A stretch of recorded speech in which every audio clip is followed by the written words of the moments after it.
was a hard-working nurse at a busy city hospital. She went into nursing because she wanted to help others. She was thoughtful of everybody. This is the type of person, young person you want in your community. But now she's the victim of a shocking crime. We have a possible kidnapping. He pulled out a gun and pushed her into the car. She's screaming and hollering. The suspect drove away in her vehicle. Had her desire to help put her in danger. The hospital has a mental crisis center. He was not in his right mind. She was like, girl, he a psychopath. It's ridiculous. He actually stalked her. Or did she have a deadly secret? She tried to hide it from her family. I only knew what she told me. I just don't know why she lied. I don't see how that could be. Everybody has a little toxic in them. Wait, she stabbed you? May 13th, 2023. It's Mother's Day weekend in Detroit, Michigan, America's Motor City. Detroit is a very unique town. There's just a great energy that's going on in the city of Detroit. It's just a wonderful place to be. And at 7:30 this Saturday morning, it's shift change at one of the city's largest hospitals when nurse Colleen Michaels spots her coworker Patrice Wilson heading toward her car. She left work at her normal time, the normal doors that she exit. She was walking out after her shift, going to her car, and that's when things went horribly wrong. As Patrice heads to her SUV, her coworker notices someone approaching. It's pretty commonplace to see people hanging around out there. The hospital also has a mental crisis center, and people are released from those doors at all hours of the day. Visitors are constantly coming and going, checking on their sick family and friends. But as Patrice gets to her car, the person runs up to the driver's side door and forces Patrice inside. What in the world? It looks like they're struggling inside the vehicle. It's very clear there was some type of physical altercation going on. Then, as she looks on in horror, Patrice's coworker hears an unmistakable sound. Oh my God! The suspect at that point drove away in her vehicle. And Patrice is still inside the car. Security! We need some help over here!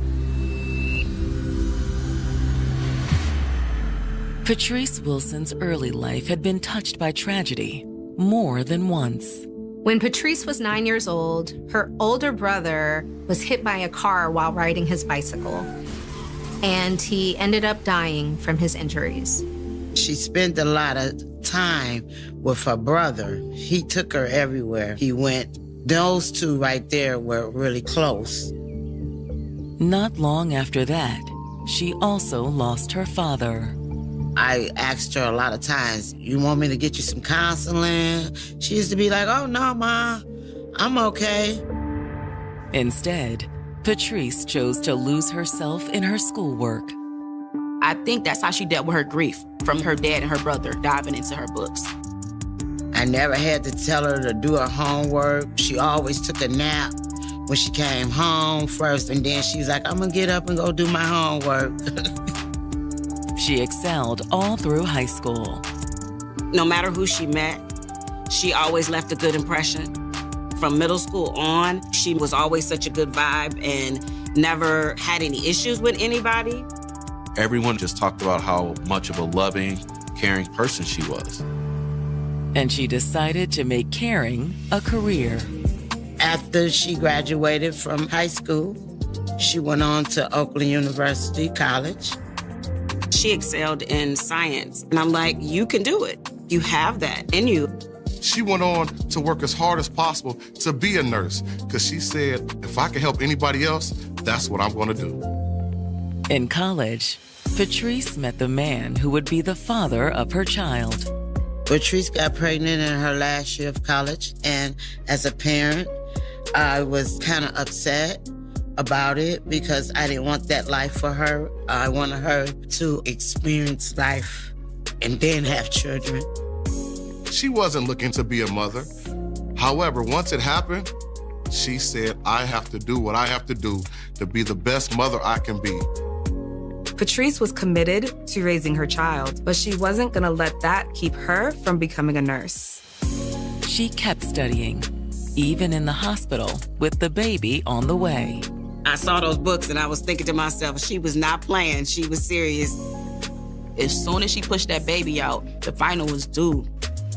She actually took her final exam from her hospital bed after she had gave birth. Once she got her nursing degree, Patrice had everything she'd been wanting. Almost. Patrice's relationship with her son's father, unfortunately, they didn't work out. They decided to go their separate ways. Patrice devoted herself to raising her son. As a mother, she was the one to do it all. There wasn't anything that was out of her reach when it came to her son. Her and her son had a bond that was unbreakable. And her career as a nurse was taking off. Patrice was a nurse on one of the busiest shifts, a night shift, where everything happens, and at a hospital that is arguably one of the busiest, if not the busiest, in our city. Patrice did many different roles. She worked in the ICU, she did med-surg, she was a correctional nurse. But there was still something lacking in her life.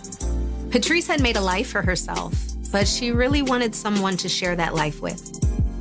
She was looking for love. She needed to feel like love from a man wholeheartedly. And she found it with 36-year-old Jameer Miller. Patrice and him met through mutual friend. Patrice liked to dance. And her friend posted her on her Instagram. And he slid in the friend DM and said, "Hey, who is that?" Then, tipped off by her friend, Jameer reached out to Patrice. And it grew into a full-blown relationship. They would just have a good time together. I'll see you tomorrow. But now, the day before Mother's Day, something has gone horribly wrong. What in the world? A coworker just witnessed a man force his way into Patrice's car and drive away. That was just crazy, and it's unbelievable. Worse, the coworker heard what she believed to be gunshots.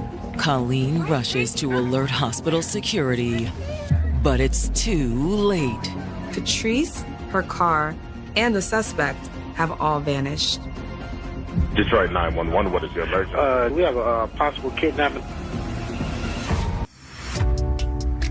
29-year-old single mother Patrice Wilson had turned her heartache into hope. Patrice had lost her father and brother when she was a child. The double tragedy had inspired her to become a nurse.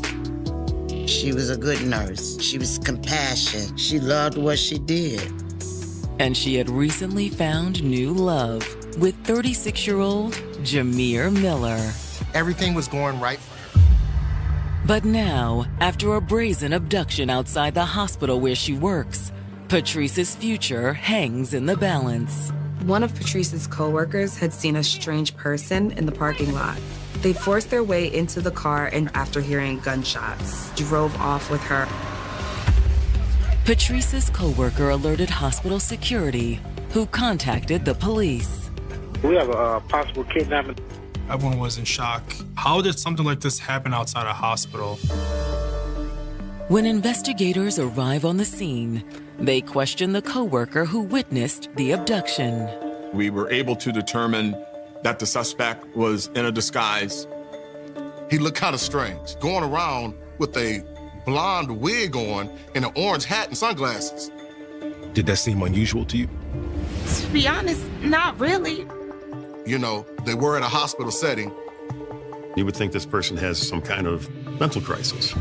But according to the witness, he appeared to be waiting on Patrice.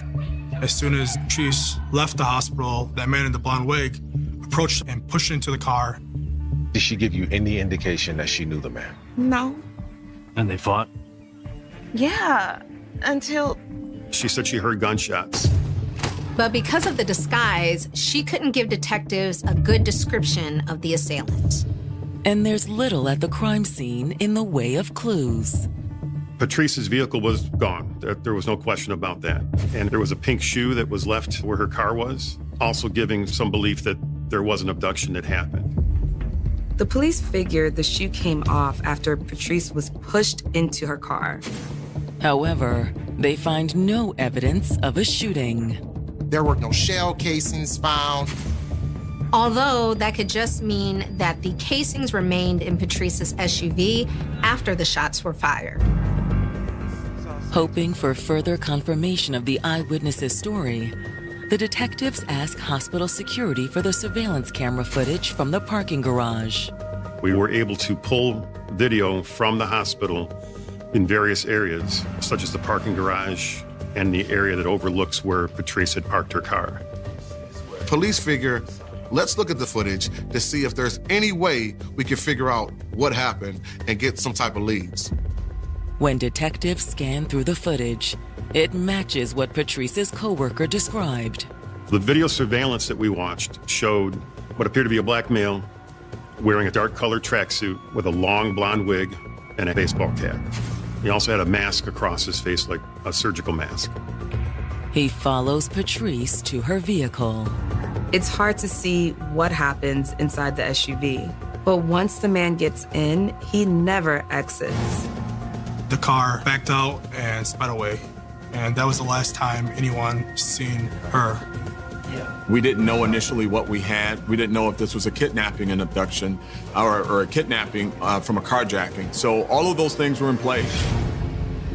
In any case, the detective's first priority is finding Patrice. The police issue a be on the lookout for Patrice and her vehicle. Detectives were trying to find this SUV and trying to get any type of leads to where it could be going. We wanted to do everything we could to find her, and I deployed a number of assets, our special response team, our commercial auto theft unit. We really deployed all of those assets to ensure we had the greatest likelihood of recovering her unharmed.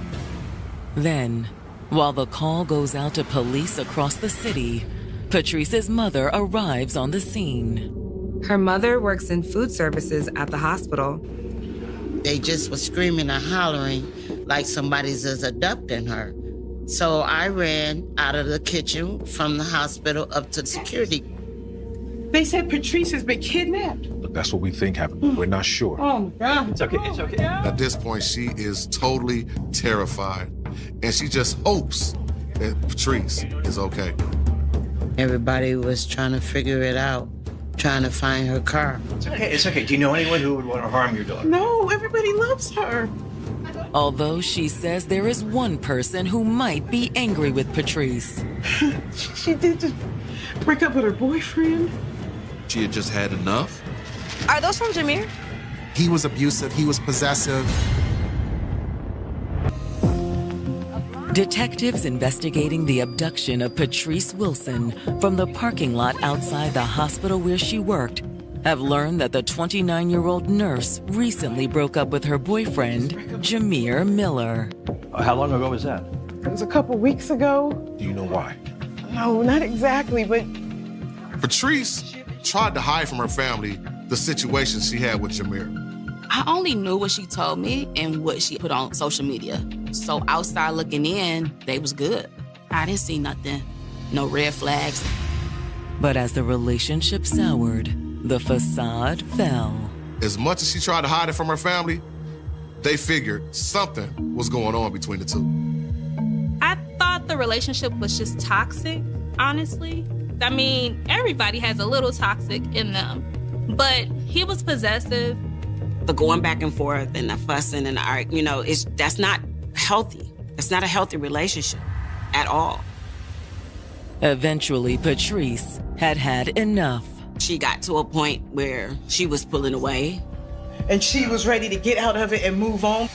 But Jameer couldn't accept that.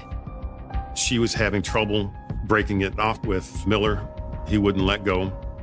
While she was trying to leave him, that's when the persistence started. He kept calling her, kept bringing her flowers, trying to cut her grass. And when the gifts and flowers didn't work, Jameer tried a different approach. He would do strange things. He would steal her license plate off her car. He'd come over there, try to take the Ring camera off. I didn't understand. I told her, what's the purpose behind this? What's the goal? Patrice didn't understand either, but she wasn't worried. She that don't mean nothing. None of this scares me. She wrote off Jameer's actions as essentially harmless. But it didn't go much further than that, I didn't think. Of course you're going to send me flowers, because we're not talking. Of course you're going to take my license plate off because you want me to contact you to get my license plate back. Of course you're going to drive past my job because you want to see if I'm at work, if I'm not out with somebody else. And she was very calm. She was just that don't faze me, really. Only now that Patrice has apparently been abducted outside her workplace, the detectives suspect she may have been wrong. The first person of interest is the ex. But detectives' first priority is finding Patrice. And her mother may have an idea. She was able to give us some real-time information on where Patrice could possibly be located. Apparently, Patrice and some of her friends had an app that shared the location of each other's phones. Greg, can you access that? I can't, but my niece can. When I answered the phone, my aunt was like, look at Patrice's location. That crazy guy just kidnapped her from work. What do you mean she's missing? Patrice's cousin checks the app. The last location that was pinged was a car wash in Garden City. Detectives rush to the location shown on the app. I went there myself with my partner, but there was nothing going on. Her car wasn't there. But it's not entirely a dead end. I went and talked to the car wash owner. I described the vehicle to him, and he says, yeah, there's a guy over there vacuuming out the SUV. The detectives have just missed him. We pulled video surveillance, and you could see him clear as day getting change for the vacuums. You can see him cleaning it out. The detectives assume it's the kidnapper. In the video, the person was not wearing the same thing as the person who abducted her. He had shorts on and a t-shirt. He's no longer wearing the mask and wig either. But the video still doesn't give the police a clear view of the suspect's face. But the fact that they can't identify the suspect isn't the most disappointing thing about the video. Because detectives can only think of one reason for the suspect to be cleaning Patrice's car. Something that happened other than just an abduction. This was a homicide.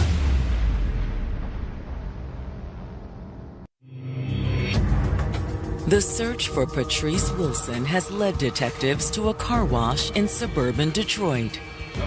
She was abducted a few hours earlier from the parking lot of the hospital where she works.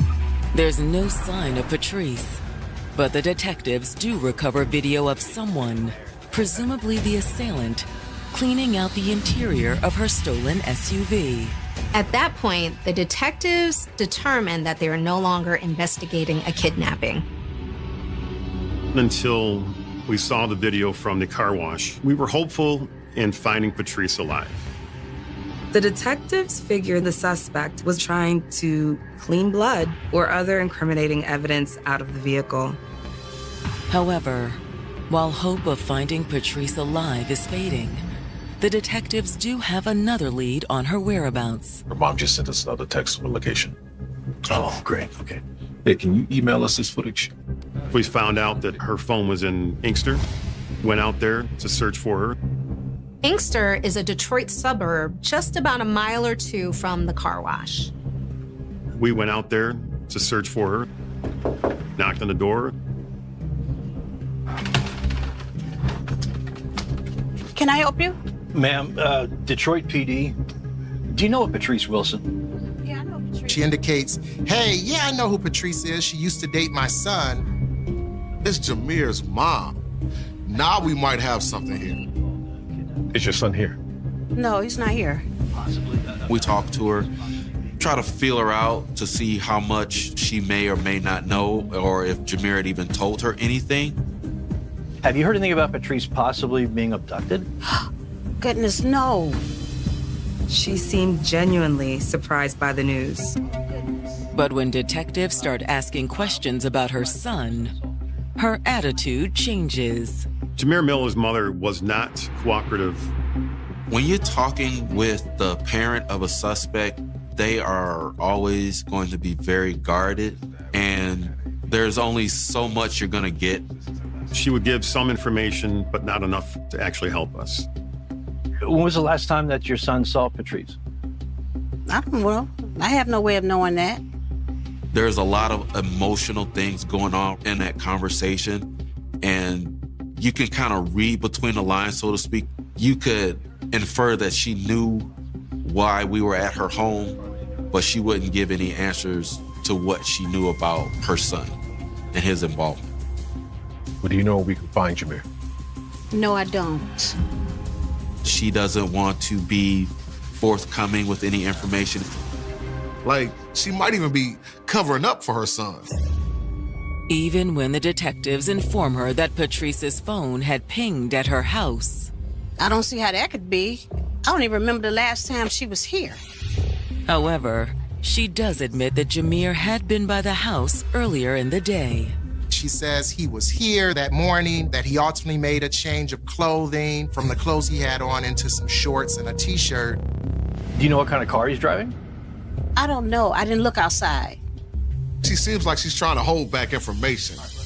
But when the detectives ask to look around, she doesn't refuse. Inside, there's no sign of Patrice or her phone. But the detectives do find Jameer's phone. His mother says that when Jameer came to the house that morning, he left his cell phone to charge.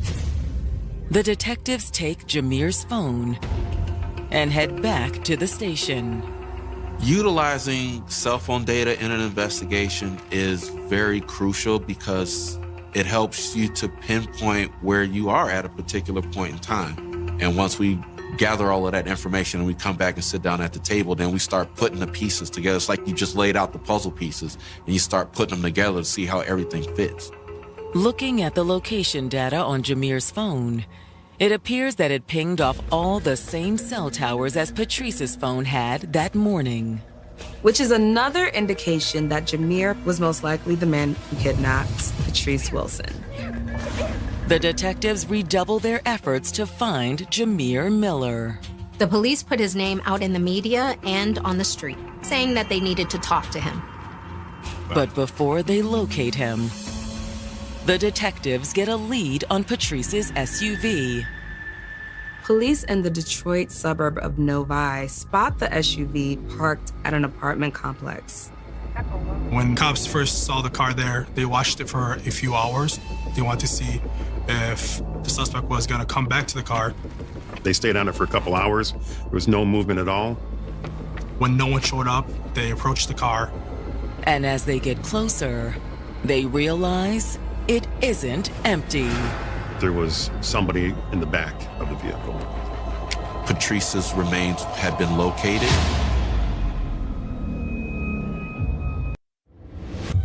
Detectives investigating the attack on Patrice Wilson outside the Detroit hospital where she worked had already suspected they were dealing with more than just a carjacking and abduction. We knew going in that it could be a homicide. We knew that she was in great danger, and witnesses provided us information along the lines of hearing a gunshot. So when you put all those things together, unfortunately, you know that you are likely going to be dealing with an extraordinarily tragic event. And now the police know for certain. A patrol officer in the Detroit suburb of Novi has found a woman's body in the back of Patrice's SUV. That's when the investigation transitioned into a homicide investigation. The initial goal was to try to recover her unharmed, but unfortunately, that was not what occurred. When homicide detectives arrive at the scene, they quickly determine how she died. Patrice's body had suffered at least 3 or 4 gunshot wounds. They were all to the torso. It looks like 2 additional shots grazed her right wrist and her thigh. The witness at the hospital said she heard a couple of gunshots. That tells me that she was most likely killed instantly. And despite the video of the killer attempting to clean out Patrice's SUV at the car wash, the passenger floorboards were soaked with blood.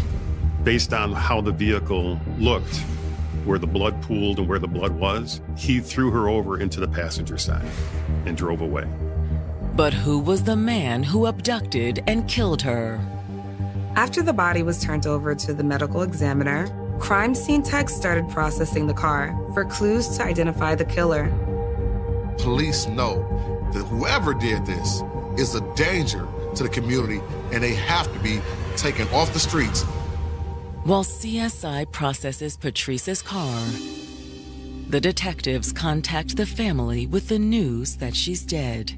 They came to the house. They didn't give me a phone call. I was sitting at my house with my family, and the detectives came and told us that they found her.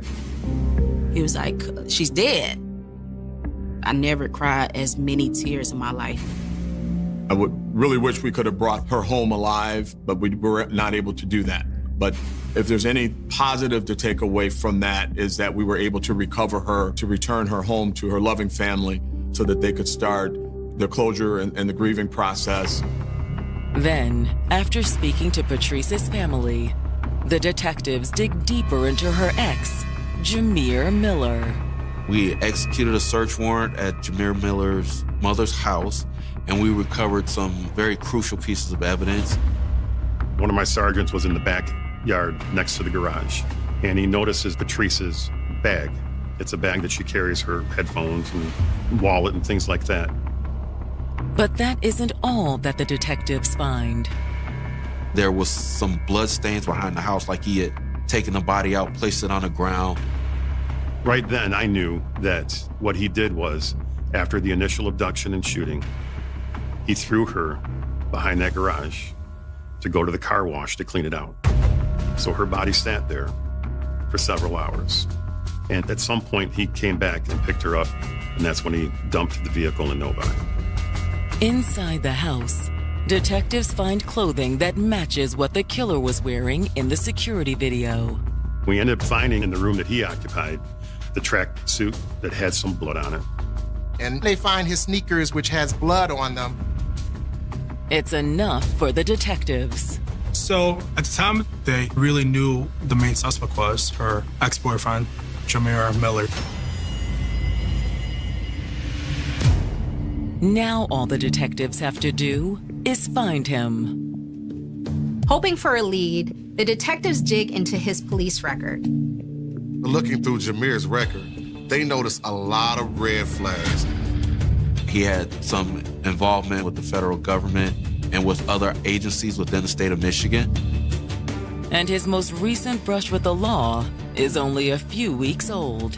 His house was raided for being involved in some type of drug trafficking. He's facing charges on that for a sizable amount of narcotics. He also had numerous domestic complaints against him. He looks like he was someone who was a predator, who looked for opportunities to victimize women. Years before, he had a relationship with someone else, and that person disappeared. It was like 10 years ago, and she still hasn't been found.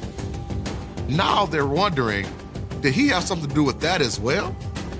The discovery only makes the detectives more determined to get him off the streets. Our fugitive apprehension team and our special response team were executing a number of search warrants, knocking on doors. We were going to relentlessly pursue him until we got him into custody.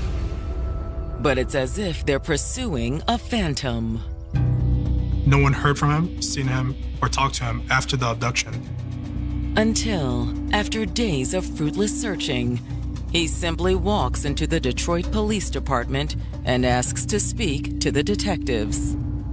He says, I heard y'all was looking for me. To walk in is very odd and very strange. Normally, if someone had committed a crime, a murder particularly, they would flee, they would run.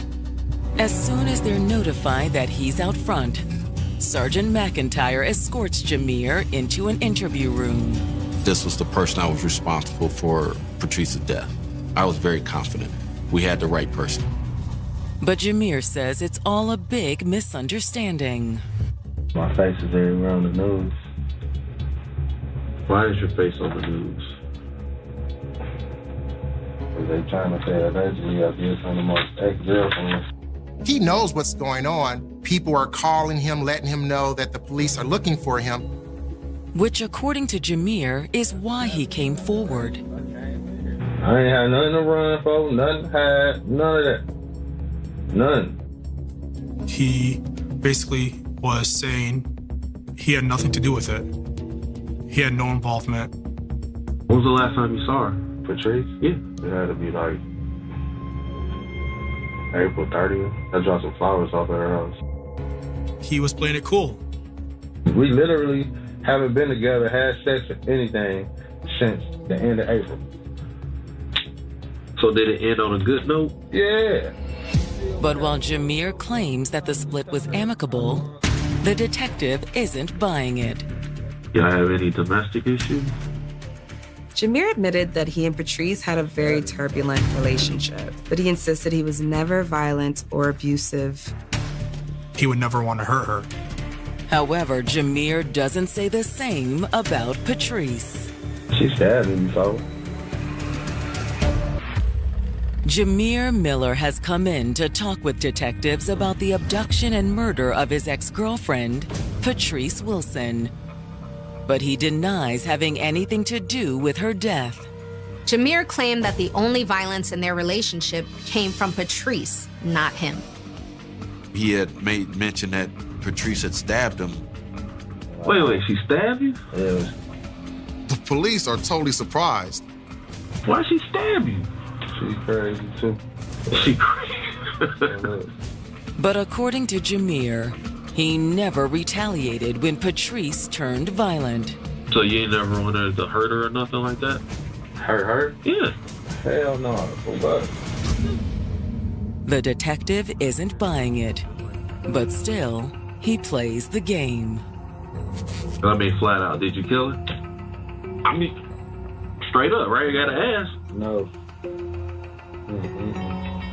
Sometimes when you're talking to a subject, it's like a chess match because they don't particularly know how much you know. Until the detective decides it's time to tip his hand.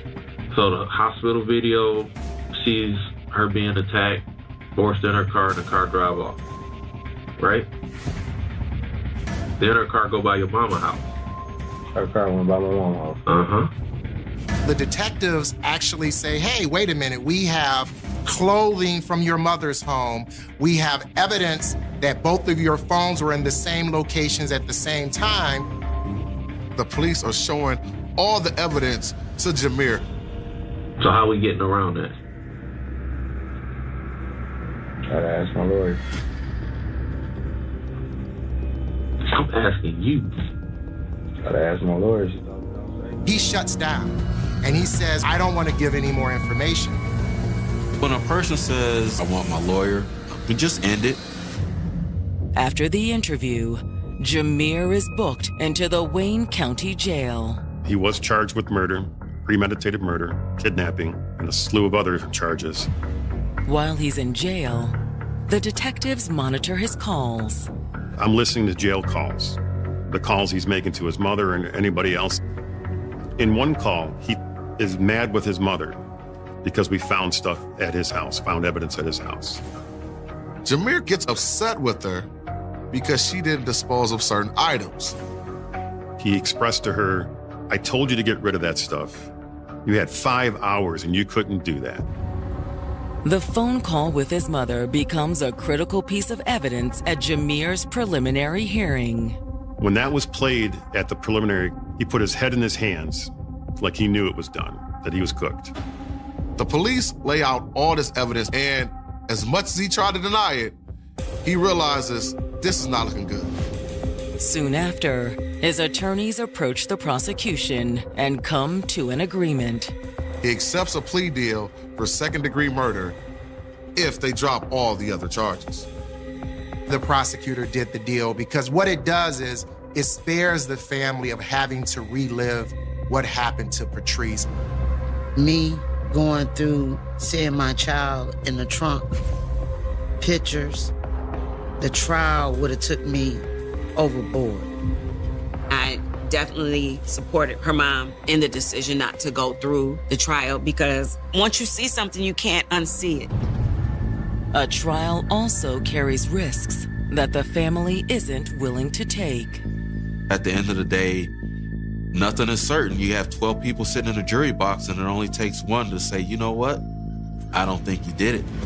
And if the defendant wants to take the plea agreement and own up to what he did, and it's a decent amount of time for what they've done, I'm okay with that. It's guaranteed time. But as part of the deal, Jameer provides a statement explaining why he'd gone to the hospital that day. Jameer is saying that he went to Patrice because she owed him money, and that was the only way he could get his money back for talking to her.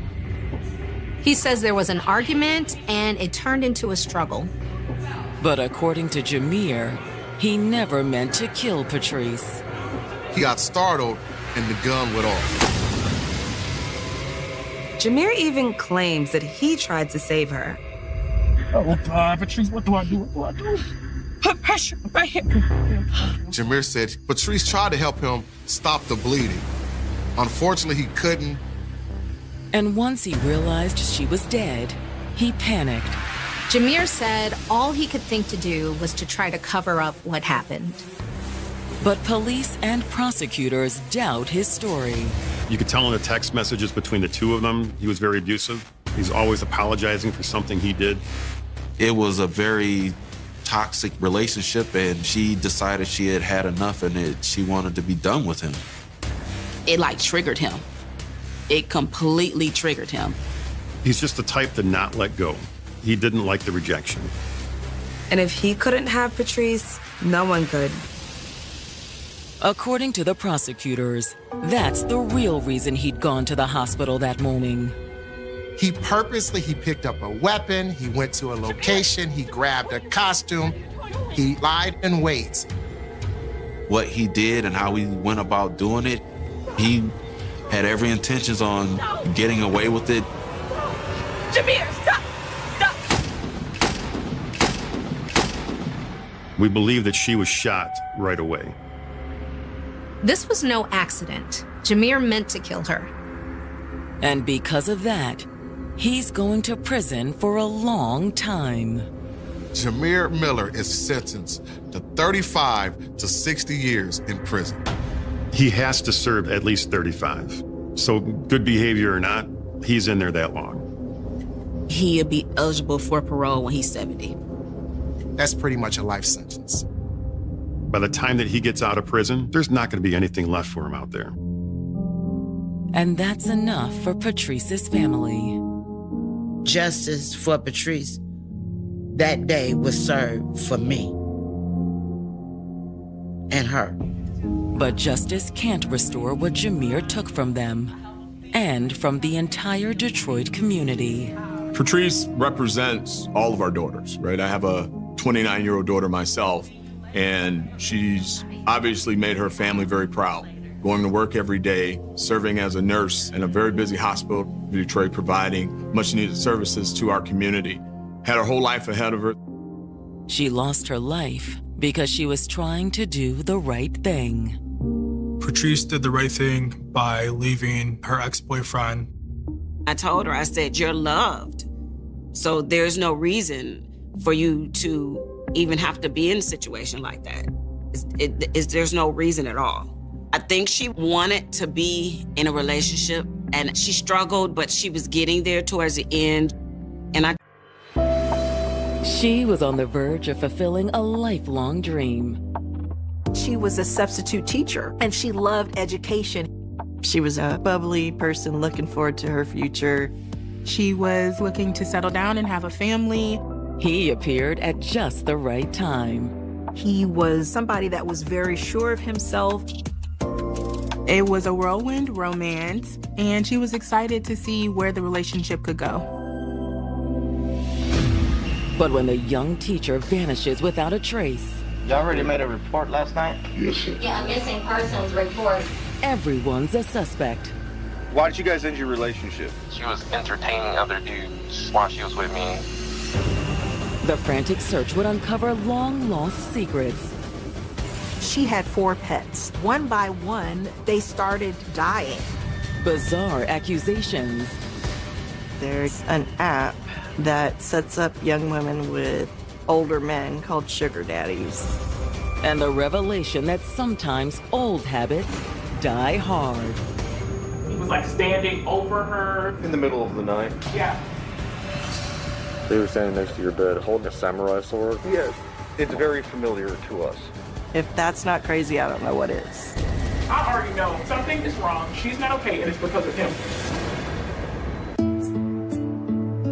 Friday, September 25th, 2020, Houston, Texas.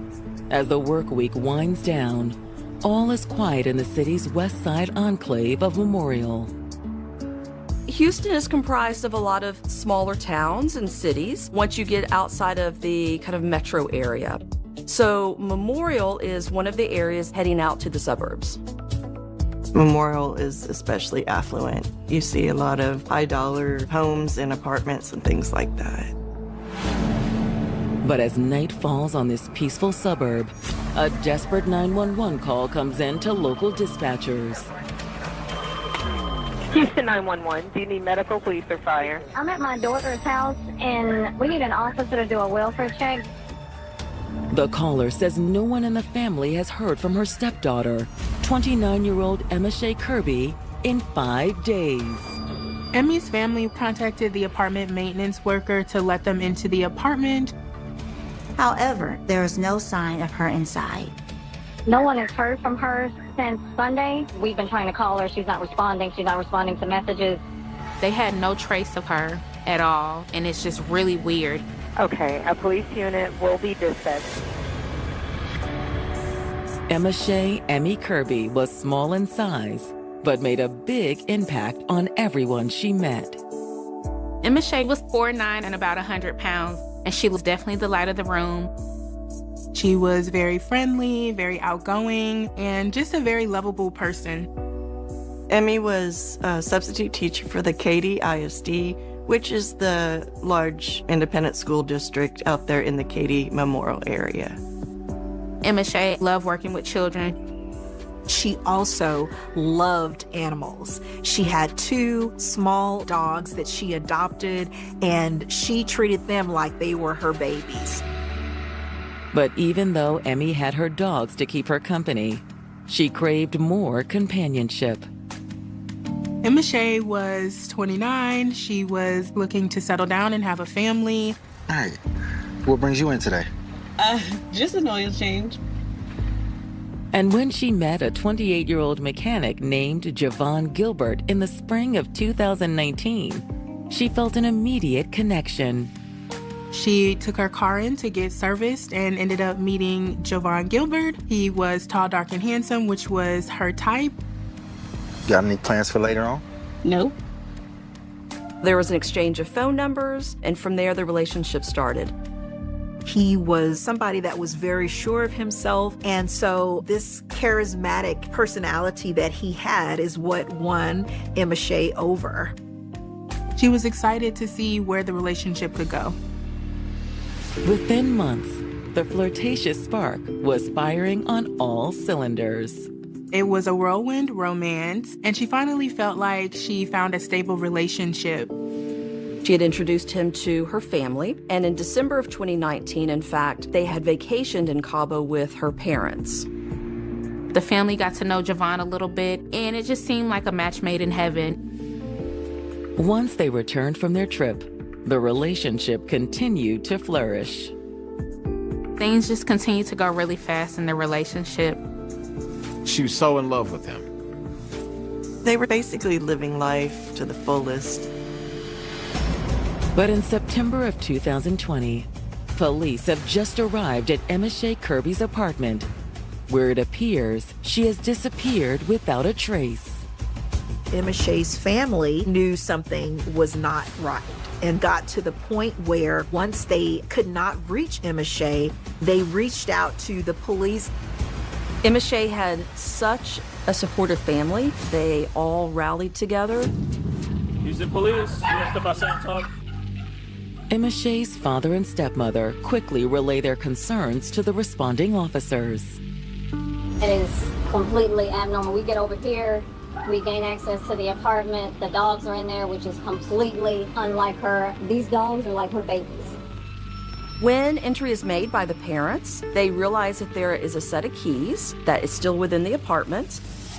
I found her keys clipped on the back of the door. All 3 of her apartment keys are there, but the door was locked. But there's no sign that Emmy has been home any time recently. That's certainly concerning because we have apartment keys, but they can't locate her phone at that time. They also don't locate her purse within her apartment. Yeah, that's really strange that she would take off like that. They knew something was wrong. It just looked like she vanished. For 29-year-old Emma Shea Kirby, the future looked extremely bright. Emmy had been a pretty successful young woman. She comes from an affluent family. She was a substitute teacher, and she was aspiring to become a full-time teacher. And she had recently fallen in love. She was in a committed relationship with a local mechanic named Javon Gilbert. He was very supportive of her dreams. It appeared that he was just the perfect man for her. But now, after being unable to reach Emmy for nearly a week, her family has shown up at her apartment in West Houston to discover some worrisome signs. We didn't find her phone in the house, but it's going straight to voicemail, so it's off, okay? Yeah, it's not even ringing. The family is very stressed out right now. They filed a missing persons report. At this point, they're just trying to figure out where she is. But hours later, as the sun rises over Houston, there's still no sign of Emma Shea. Police came back over to the apartment the next day to follow up with Emma Shea's family. You already made a report last night? Yeah, a missing persons report. Emma Shea's parents tell police that they were able to locate her car in the light of day, but its location gave them pause. It's parked in a completely different parking lot, a distance away. Her parents pointed out to the police that her car was in a spot that didn't make any sense for it to be across the lot. The family leads police to Emma Shea's vehicle. It's at the backside of the building. This is the back of the building. Yeah. The keys found inside Emma Shea's apartment allow police easy access into her car. They searched the car, but they really don't find anything. When police ask if there's anyone else who might have access to Emma Shea's car or apartment, her family reveals she recently dated a man named Javon Gilbert. Javon was staying over periodically, and that led to longer and longer stays, and he eventually moved in. But Emma Shea's parents say the relationship had run its course. They had recently broke up about 2 weeks ago. They broke up. The boyfriend and her. Yeah, he subsequently moved out. Javon moved in with his father, and Emmy was moving into another apartment that was a little bit more affordable for her. Emmy was in the process of packing up to move there on her own with her dogs. Emmy's family goes on to explain they've been in contact with Javon over the past week regarding Emmy's whereabouts. He had told her family he hadn't seen her, hadn't heard from her. He didn't have a key, did he? He's claiming that he doesn't have a key. Okay. After taking down Javon's contact information for their report, police take a closer look at the inside of Emma Shea's apartment. Interestingly enough, there was no sign of forced entry at all. There wasn't any evidence of foul play. There were a lot of items that appeared to be being packed in preparation for a move, which was expected. However, there were items such as furniture, couches, things like that that were in fact missing that wasn't expected at this point. Without evidence of foul play, there's only so much police can do. There was no obvious signs of her being in trouble at that time other than a grown woman not being at home. Still, investigators want to help Emmy's family as much as possible. Police actually went to Emmy's apartment management and they asked for footage to see what was going on outside of the apartment. However, they immediately hit a roadblock. I don't know how to use that. Oh, okay. My manager is usually the one who does it, and he's not here right now. Okay. Well, we're not going to go nowhere with this. Despite their best efforts, the missing persons team will need an official warrant to obtain the footage. And as the hours tick by, the search for Emma Shea intensifies. Parties gather together and start working their own investigation, as family often do, in an attempt to assist law enforcement with finding Emma Shea. As a mother, as a father, they're trying to do their very best to get the word out to the community in terms of, have you seen Emma Shea? The family makes flyers and posters to put up around the neighborhood and hand out.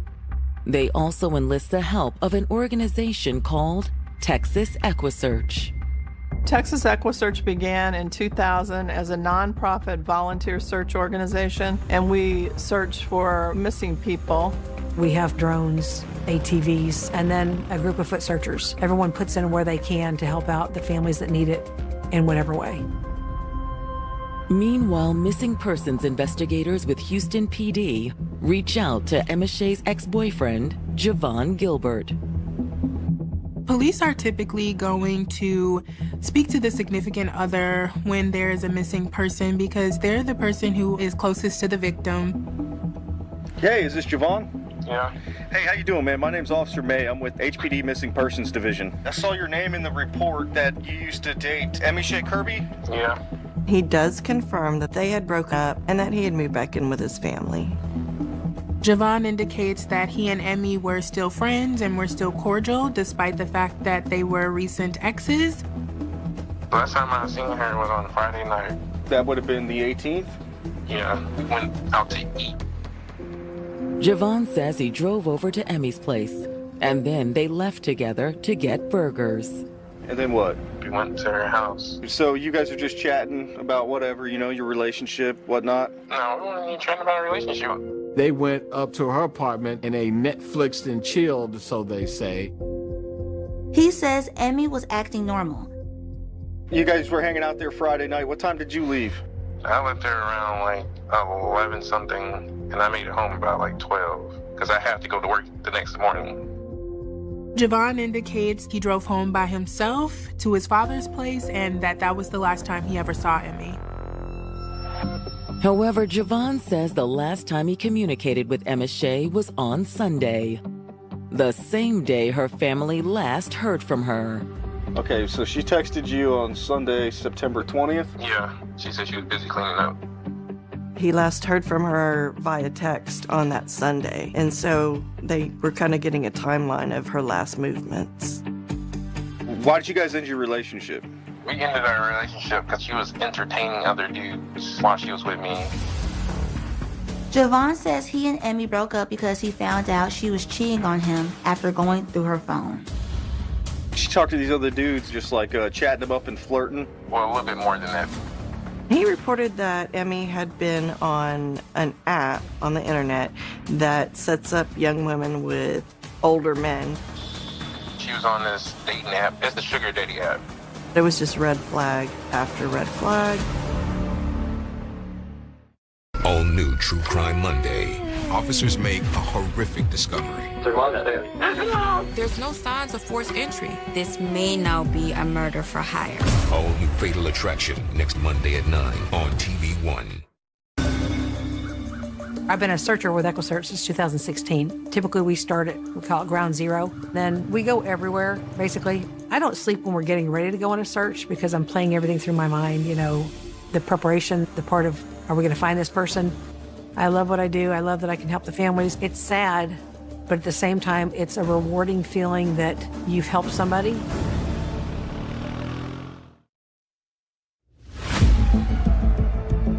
A week after Emma Shea Kirby was last seen, Houston police investigating the disappearance of the 29-year-old teacher are interviewing her ex-boyfriend, Javon Gilbert.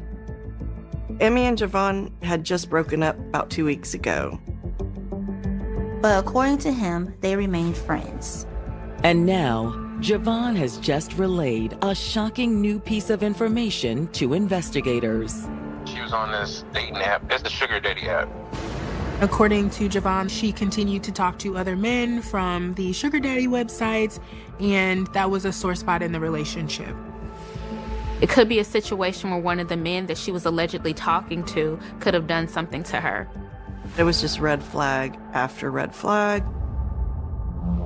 But that's not the only concerning information Javon reveals. Javon indicated that Emmy was depressed a lot of the time and drinking heavily. Like a big time drinker or just like a social drinker? Nah, she's a heavy time drinker. Javon said she was depressed and laying around a lot. Since COVID started, she's just been at home, just watching YouTube. That's literally been her life. Like, she really didn't clean the house. I had to clean the house. Sometimes she really didn't even want to walk the dogs. He's painting a picture of she was depressed and she possibly hurt herself, or her alcohol may have caused her to be missing and have something to do with this case. So police have to investigate whether or not this is a legitimate claim. All right, man. Well, hey, once again, I really appreciate your time. All right.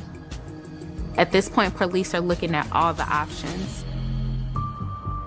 Hoping to find out more, detectives start reaching out to Emmy's other loved ones.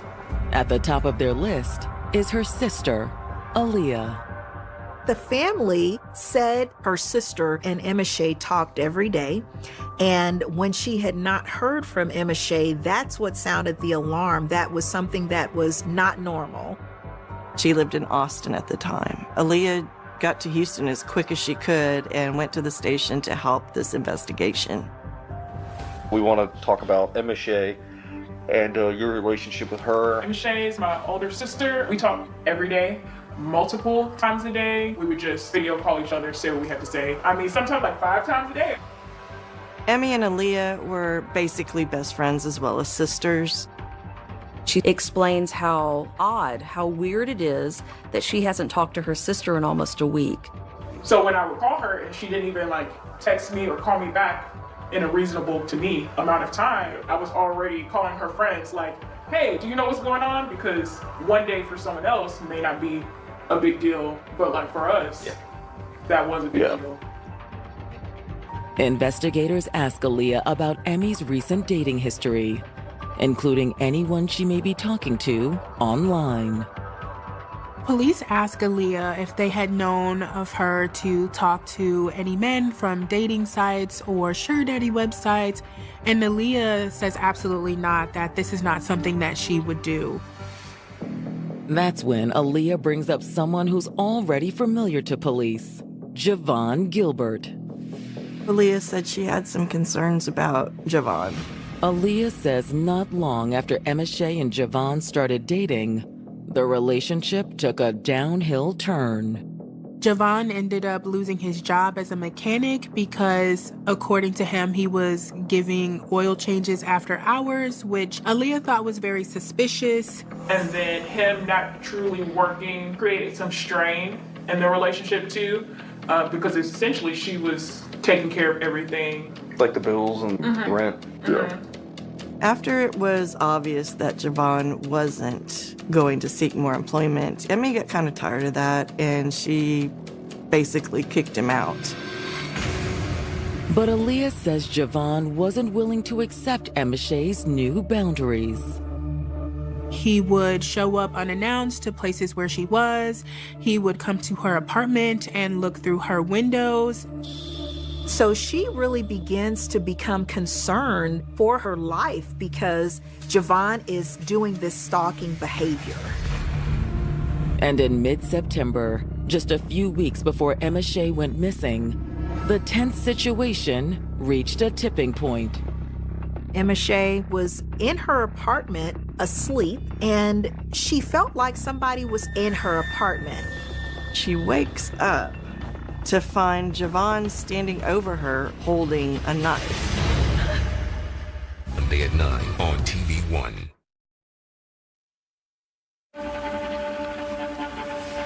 Houston detectives investigating the missing persons case of 29-year-old teacher Emma Shea Kirby have just learned that her ex, Javon Gilbert, had been stalking her in the weeks leading up to her disappearance.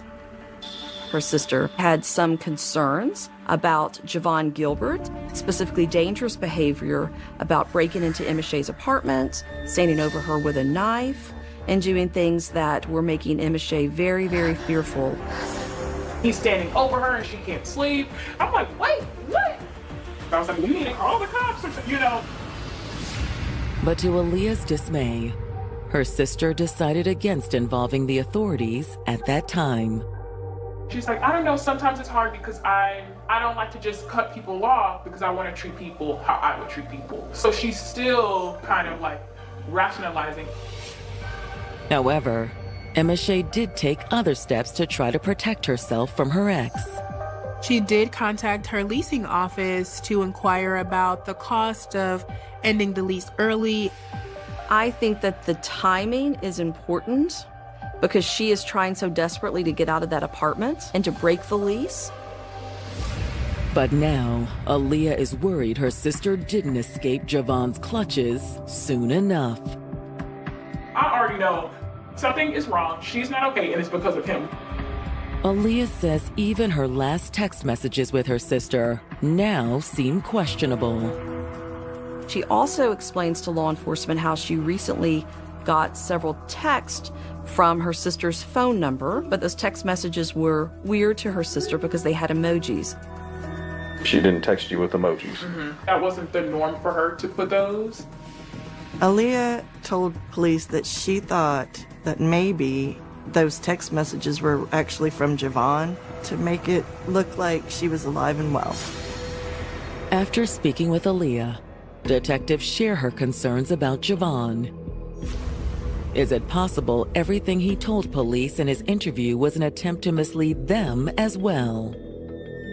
His story did not really line up with what Aaliyah said had happened, so they were interested in finding out a little bit more about this guy.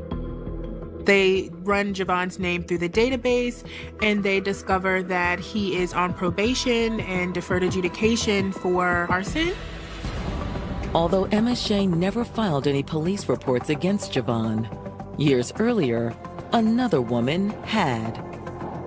Police see a protective order from a woman named Lily Chin, and they can also see that this is Javon's ex-wife. Detectives immediately track down Lily Chen, and she agrees to speak with them about Javon. We know that you had a real hard time with Javon. Can you tell us about y'all's relationship? I met him in high school. Okay. She basically tells police that Javon was her high school sweetheart. You know, they eventually had a baby together, and things were good until they turned bad. Lily says the first red flag she noticed was how Javon treated animals. Lily tells investigators that when they moved in together, she had 4 pets. And so one by one, they started dying. He killed a dog. He killed the dog. If that's not crazy, I don't know what is. If somebody can do that to an animal, Lord only knows what they could do to a person. Then Javon's abusive behavior carried over to the couple's infant child. Lily actually mentions that his daughter, when she would cry, there was abuse. She was screaming, she doesn't stop crying. So he would put her in a closet. So I had to go grab the baby. After the fiasco with the child endangerment, things just went downhill from there. She decided to move out. That's why I moved out of the place and lived together. Okay. She was ready to start, fresh, and was very adamant about not providing Javon with the location as to where she was. But before long, she realized Javon had figured out her new address. I realized he started following me from my job. I saw him in the apartment complex. Then one night, something even more terrifying happened while Lily was asleep in her new apartment. I woke up like 2, 3 o'clock in the morning. I have a Japanese sword, the long one. Yeah. He was holding that next to my bed. To detectives, the incident sounds eerily familiar. They learn that he has done actions that are consistent with what they are seeing during their investigation with Emmy, specifically breaking into her home, holding in the ex-wife's case, a samurai sword compared to the knife, but consistent. It's very familiar to us. Really? Yes. You know, I was so scared. I said, you had to leave. I'm gonna call the police. But for Lily, her waking nightmare wasn't over yet. And he puts chloroform over her face, just like in the movies. He kind of like covered my mouth. I just passed out. The next thing in the morning, I woke up. Afterwards, Lily didn't hear from Javon for months. But he still wasn't done terrorizing her. She was in her home asleep, and she was awoken out of her sleep by the smells of smoke. So I was dreaming. I woke up, but I saw there was smoke just everywhere. Her apartment was actually on fire. Investigators in Houston, Texas now believe Javon Gilbert is behind the disappearance of his ex-girlfriend, Emma Shea Kirby. They see a lot of the signs of abuse with Emma Shea that they're starting to hear about and learn happened with the ex-wife. Javon's ex-wife Lily describes a harrowing tale of survival to investigators. After not hearing from Javon for months, Lily woke up to smoke filling her apartment. Her home was on fire, and there was not a way for her to exit the home safely. When she looked out of the window, she saw her ex-husband, Javon Gilbert, in the parking lot. That's why I called 911. Help me, please. My ex set my apartment on fire. You want to kill me? Fortunately, emergency personnel were able to put out the blaze and get Lily and her daughter to safety. Javon was arrested and charged with arson. They found a gas canister and lighter in his car that essentially confirmed he was responsible. In 2015, Javon Gilbert pled guilty to arson. It's a first-degree felony which carries a range of punishment from 5 years in prison up to 99 years or life. But because Javon didn't have any prior criminal convictions, he walked away with only probation. The judge decided that an 8-year deferred adjudication was an appropriate sentence in this case. It was around that same time that Javon met Emma Shea Kirby. Emmy didn't know what he was capable of. For detectives, it's now clear that Javon has a propensity for violence. It's very clear that Javon wanted to control these women when he did not get his way in these romantic relationships, and when they were no longer willing to put up with some of his behaviors. Then at that point, it triggered him and sent him spiraling. However, investigators will need more evidence to prove Javon was involved in Emma Shea's disappearance. At this point, they still don't know where Emma Shea is. But as search efforts continue, investigators finally get their hands on a crucial piece of evidence.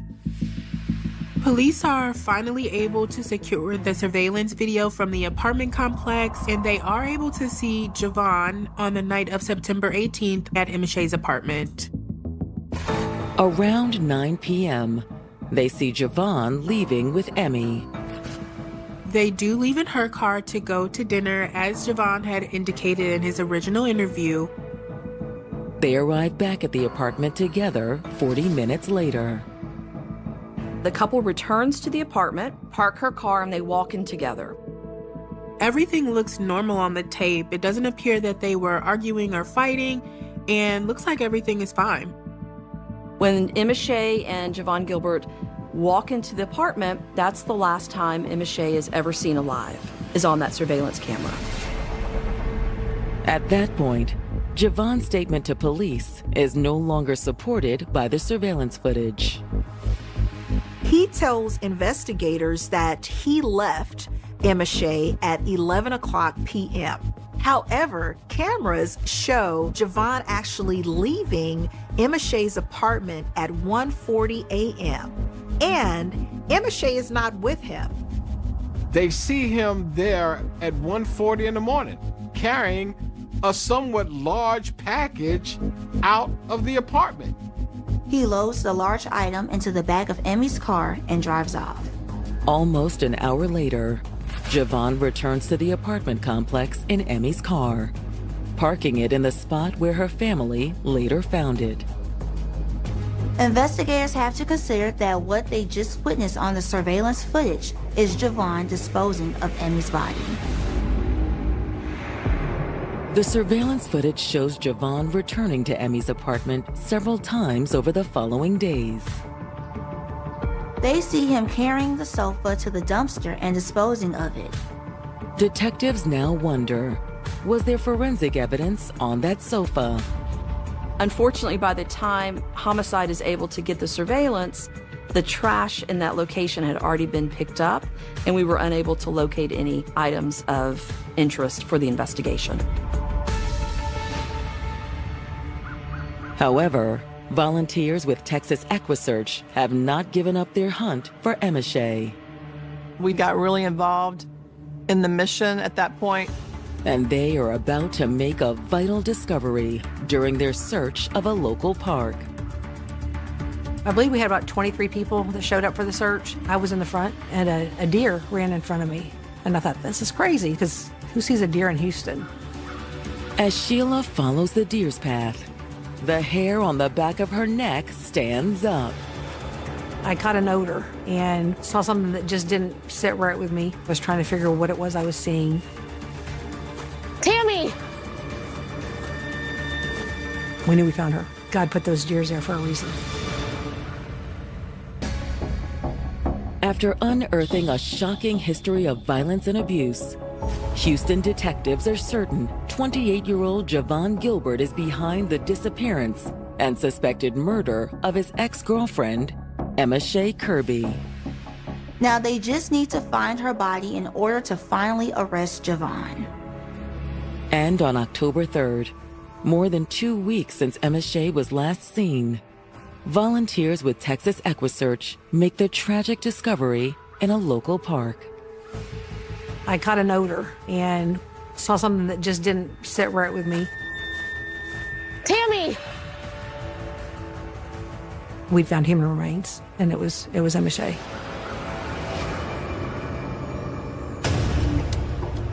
When the autopsy was performed on Emmy's body, the coroner found that she had been strangled. During my experience, strangulation is a very personal attack. But that's not Emmy's only injury. She suffered a gunshot wound to the right side of her forehead. On January 20th, 2021, police finally take Javon into custody. The police arrest him. They get him down to the station. He agrees to talk to the police.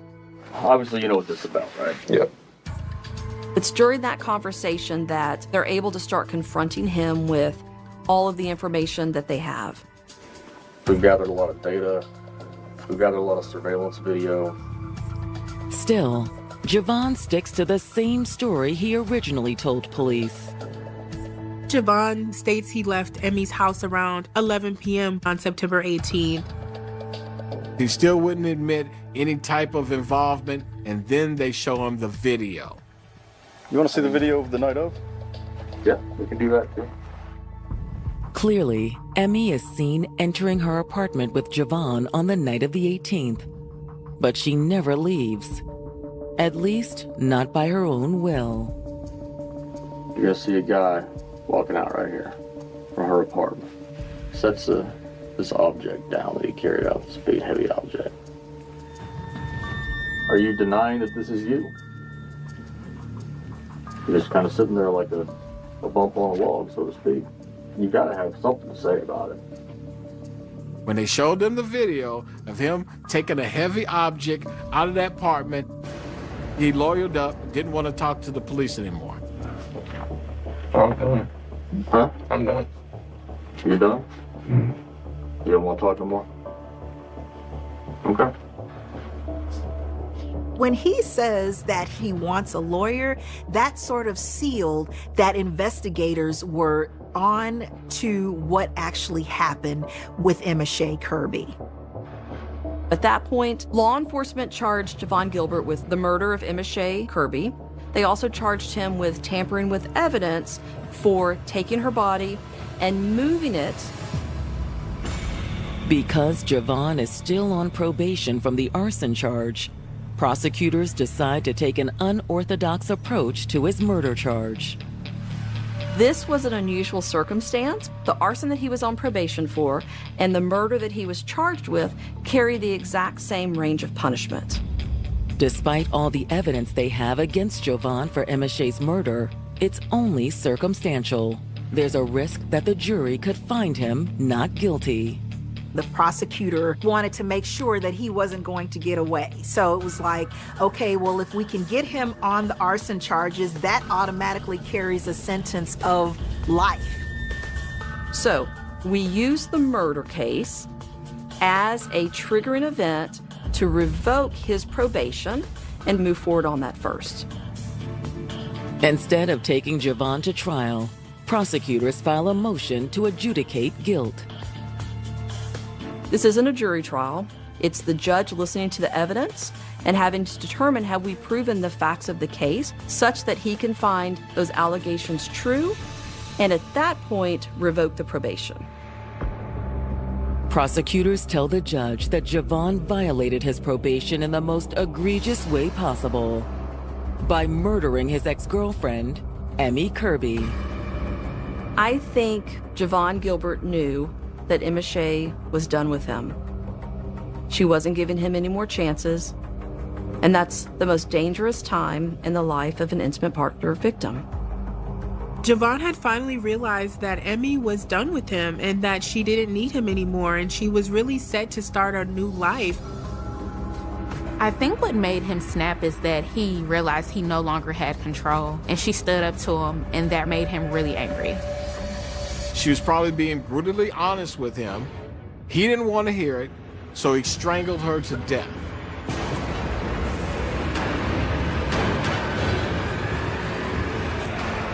But the violence didn't end there. Prosecutors believe that Javon then shot her in the head just out of anger or spite.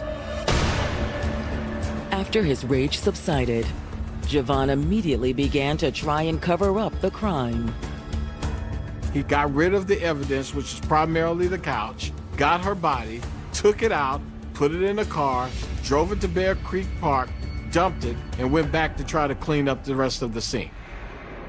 Prosecutors also believe Javon continued sending texts from Emmy's phone over the next few days to intentionally point investigators in the wrong direction. Essentially, Javon had Emmy's phone and was texting himself and other people, trying to make it seem like Emmy was actually communicating and reaching out to family members. The phone is never recovered, and there was never a gun that was recovered during this investigation. He probably was just smart enough to know that if he discarded the gun, it couldn't be connected to him. And there are plenty of waterways and little creeks and stuff in that Bear Creek Park for plenty of opportunity to do that. However, by the end of the hearing, the judge agrees that Javon is in violation of his probation. Javon ultimately was sentenced to life in prison for arson. I believe that the family was satisfied with the ultimate verdict and prioritizing the old arson case over the homicide case. And when we did end up with a life sentence, I thought they were happy with the result. But what does this say about our court system that Javon was able to walk away free after the arson attempt against his ex-wife? If Javon had been put behind bars then, maybe he never would have been able to do what he did to Emmy. When looking at intimate partner violence, when trying to escape these sort of relationships, the most critical time and the most dangerous time is when these folks are trying to escape. With Lily and with Emmy, they were both desperately trying to get away from this particular person. I would encourage anybody that's in a relationship that there are the red flags. Separate yourself so you can get away from that person and continue with your life. You may save your own life by leaving that person.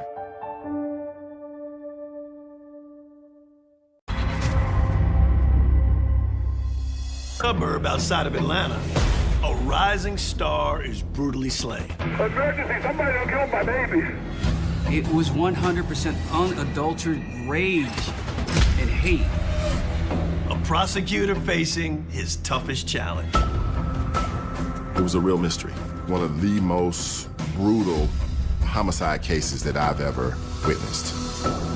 There's no shortage of motive. This is a brother with a lot of loot. Or suspects. She was wild.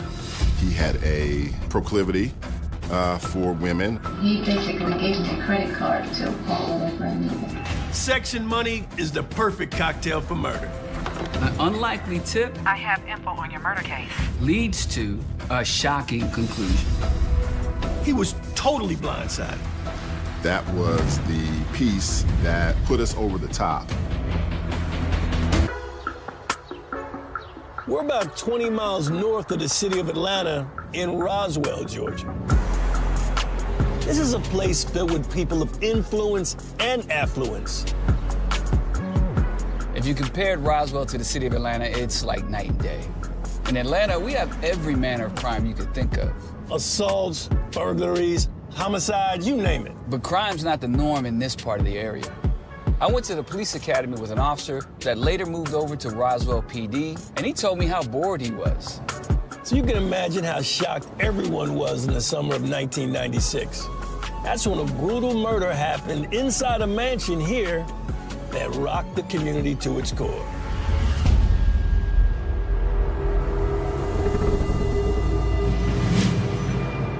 Emergency, somebody done killed my baby. Okay, tell me what's going on. I don't know. I came in the house and I found him in the bed. Hurry. Minutes later, Roswell PD arrive at a $1 million mansion and discover a grisly scene. The victim, he's in his bed. He's covered with a sheet. There was so much blood. They found blood spatter on the ceiling, on the walls, on the headboard, the bed. This was horror actualized in the sleepy town of Roswell, Georgia. The victim is 41-year-old Lance Herndon, a well-known businessman. Lance Herndon was a tech pioneer. He was getting recognized by sitting presidents. He was bringing wealth to the whole metro Atlanta. Due to the high-profile status of this case, Clint Rucker was brought in to assist with the investigation. So, catch me up to speed on everything. Clint Rucker is Fulton County's top prosecutor and Atlanta's legal icon. Here's the initial report. He's a prosecutor that thinks like a detective. He was the perfect and necessary asset to push that case forward. This was the most important and high-profile case that I had experienced in my career. I was very determined that I would do everything I could in order to bring his killer to justice. Who called 911? Lance's mother. She was checking on him because he hadn't shown up for work.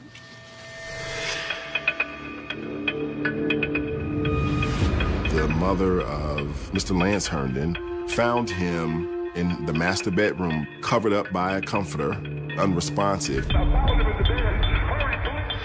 The crime scene was shocking. This scene was one of the most gruesome crime scenes that I've ever seen. They found him bludgeoned to death. Literally, Lance Herndon's brains were beaten out of his skull. He was literally beaten to death. We had determined, based on the blood pattern, 11 to 14 times where this object has struck his head and his face, and it actually places the killer on top of Mr. Herndon. This speaks to the rage of the killer, and it also speaks to the connection that the killer has to Lance Herndon. What was he killed with? I don't know. A search was done of the house from top to bottom, and no murder weapon was found at the scene. Anything valuable missing or stolen? His laptop? Lance was a computer software tech guy. His laptop was an IBM ThinkPad. It was one of the first of its kind to ever come out. Lance rarely ever took that laptop outside of the house because it was so vitally important, and it was very expensive, close to $5,000. We find a laptop, we find our killer. Take a look at that. Clint learns another strange clue. Multiple clocks in Lance's bedroom were unplugged. One clock was frozen at 4:10 a.m. That's got to be right around the time of the murder.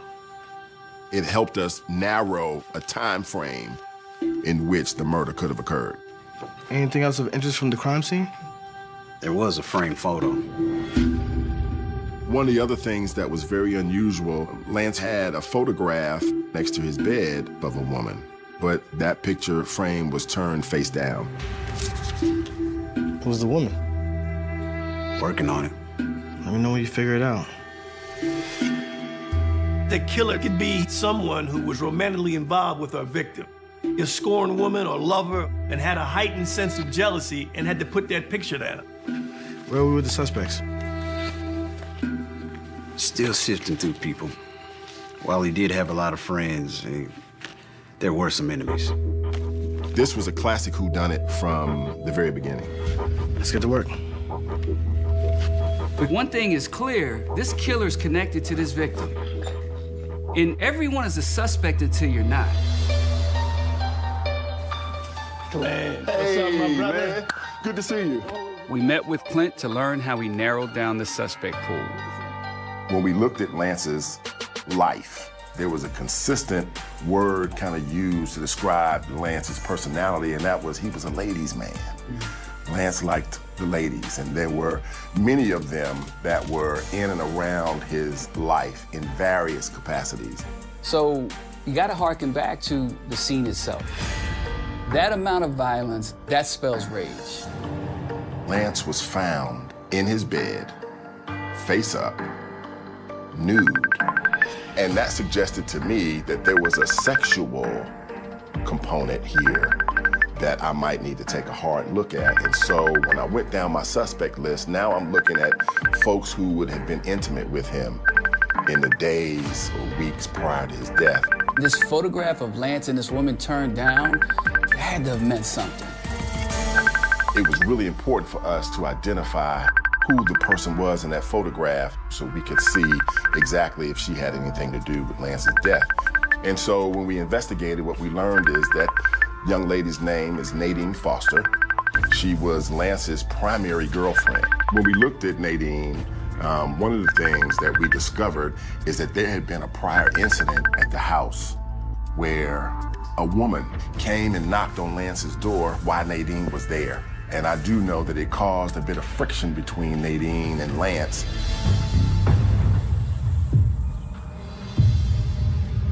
Vince and I have worked homicides in the past where definitely scorned lovers are suspect number one. They're the ones that you have to rule out early.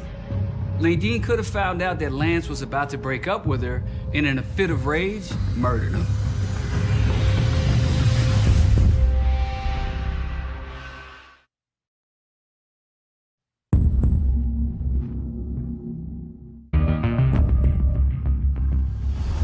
The crime scene was shocking.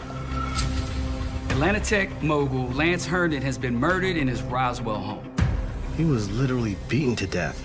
Due to the high-profile nature of the case, Roswell police asked for assistance from Fulton County prosecutor Clint Rucker. Who's the woman? Working on it. All the evidence suggests that Lance was killed by someone he knew. Lance liked the ladies, and there were many of them that were in and around his life in various capacities. Let's get to work. Police end up zeroing in on Lance's girlfriend, Nadine Foster. Nadine could have acted out in a very violent rage, feeling like she was losing control of a man that she cared about very deeply. This could have been a fatal attraction.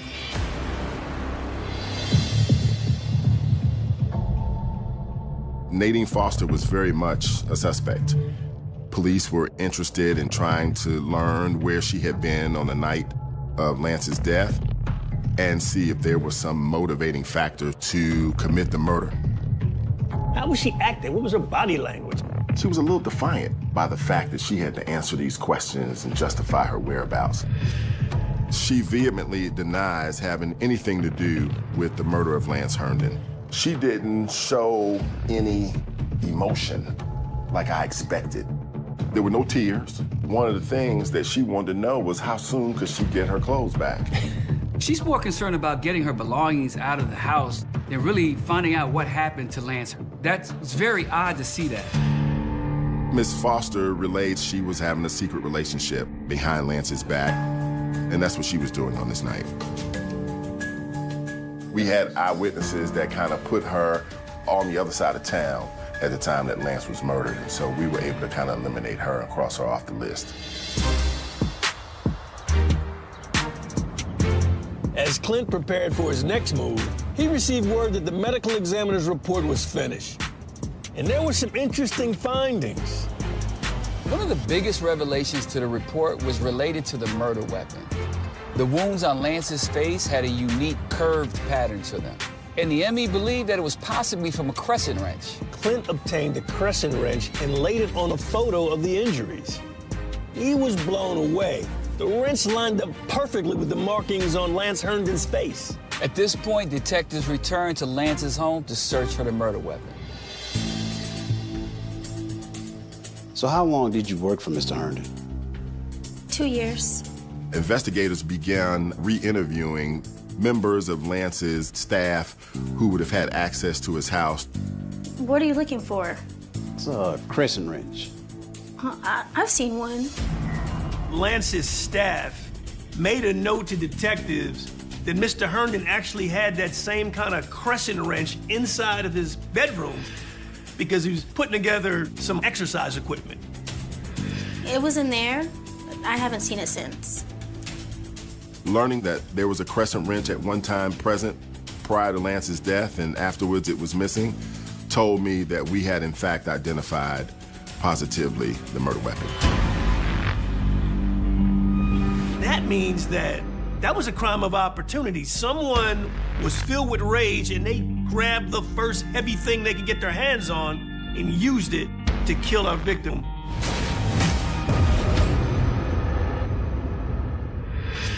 Have you spoken with Solange? I mean, she may have seen it too. She worked for Mr. Herndon? Yeah, and they dated. She was a former lover of Lance Herndon and was the current part-time worker. Thank you for your time. Investigators are really interested in speaking with Solange Maxwell. She voluntarily comes in for an interview. So, tell me about you and Lance. She told the police that there was no romantic relationship, that relationship had ended a few years earlier, but that they had maintained a very cordial and a very friendly relationship. I worked for him part-time. When was the last time you saw him? The night he was murdered. She's the last person to see Lance alive. Solange tells police she was working at Lance's home from 6 to 10:30 p.m. Lance was home at 9 p.m. and he never left. Solange says she left Lance's house and arrived at her own home around 11:30 p.m. And what's more, Solange says Lance Herndon actually left a voicemail on her recorder just to make sure she got home safely. I called him back and we talked until about midnight. Well, upon investigation, police were able to verify her story. And then ultimately, she has an alibi, and she is also stricken off the list and eliminated as a potential suspect. Thank you.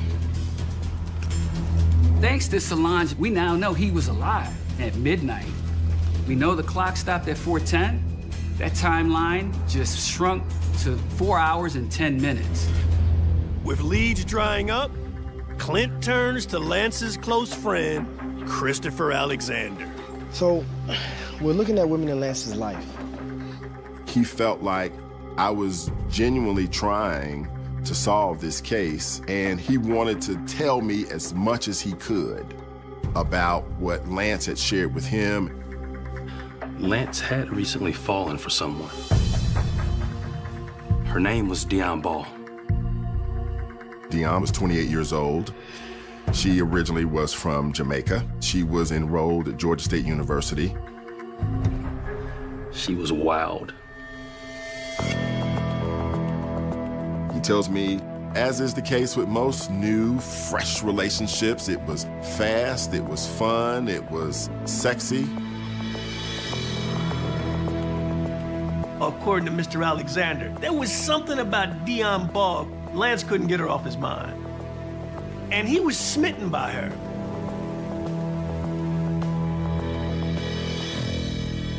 He showered her with gifts. Like what? Gave her a credit card, even bought her a new Mercedes. We're talking about a Mercedes-Benz. We're not talking about a bouquet of flowers from the supermarket. So he was in love? Not really. He didn't want to settle down. Lance was not interested in having a serious, monogamous relationship with Dion Ball. But she wanted more. And the relationship for Lance began to sour. He told me she started acting crazy, so he cut her off. And she was pissed. Could this new girlfriend be the killer?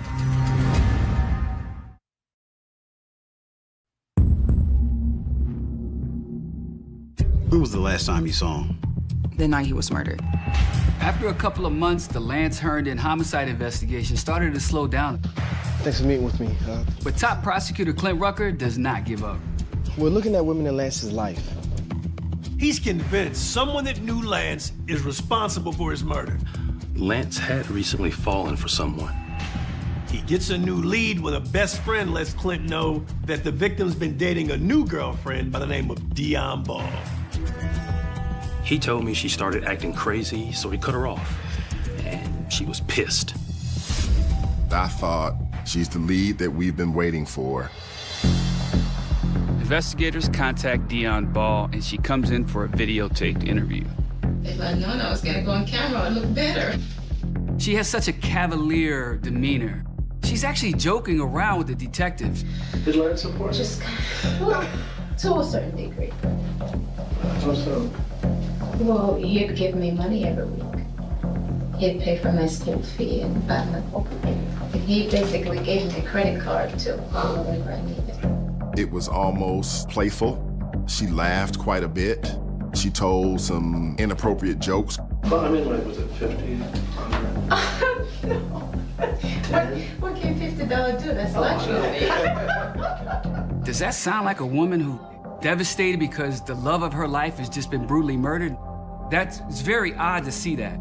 Detectives asked Dion of her whereabouts on the night of the murder. Dion gives them an alibi. She claims she was at home, that she never left her house. Did you know many of his friends? No, and I purposely wanted it that way. The fact I'm still married, I'm not legally divorced. She drops this huge bombshell right in the middle of the table, talking about the fact that she's actually a married woman. Does your husband live here? No, he lives in Jamaica. The investigators learned that Dion Ball had been married for several years to a man named Thomas, who was a pilot who lived in Jamaica. He came up the other day and got my daughter, and then he left. What day was that? The same day that Lance died. Lance had made a phone call to Dion's house, and Thomas answered the phone. After hanging up, Thomas questioned Dion quite extensively about the nature of her relationship with Lance. Dion explained to her husband that they were just merely friends. This opens the door now. Your wife is cheating on you. She's denying it. I could see somebody picking up a wrench and take that victim out in a fit of rage. Clint may have just found his motive. We were interested in speaking to Thomas to find out whether or not there had been some motive on his part to participate or to cause the death of Lance Herndon. When detectives dug into Thomas's background, They quickly found out through flight records that he was on a plane back to Jamaica at 8 p.m. the day of the murder. so he was more than 1,000 miles away and just couldn't have committed this murder. With Thomas in the clear, police took an even harder look at Dion. And that's when they made a jaw-dropping discovery. Detectives find out that 1 month before the homicide of Lance Herndon, Dion Ball got a criminal trespass warning to stay off the property of Lance Herndon. Dion Ball actually was at his house uninvited. She was looking through the window, a la Glenn Close in Fatal Attraction, and she sees a woman in a towel walking around Lance Herndon's crib. Lance was having an overnight visit from Nadine. She was unhinged. Lance was unwilling to open the door. He called the police. Hey, there's somebody knocking at my door, and there might be like an ex-girlfriend or whatever, and it gives me some problems. No cop wants to take anybody to jail for criminal trespass. They got way more important things to do. But she couldn't even follow a lawful order by the police. Most people, when you see the cops, they tell you to get the hell on, you get the hell on. She acted the fool in front of the cops. They're starting to paint the picture that nobody can tell Dion Ball anything. She was arrested. And there's more. Court summons. From the criminal trespass case, he was actually scheduled to appear in Roswell Court the day of Lance Herndon's body being discovered. This is a real motive. Bells and whistles went off. From Dion's perspective, prosecution of this case for her would have been life-changing, and means that her husband and family would find out about the existence of this inappropriate relationship with Lance Herndon. This cannot be a coincidence. It's just too convenient that this homicide occurred the day before this hearing. If Lance Herndon is not available to testify, Dion Ball gets off scot-free. We need to speak with her again. Dion Ball has to have the microscope pinned against her right now.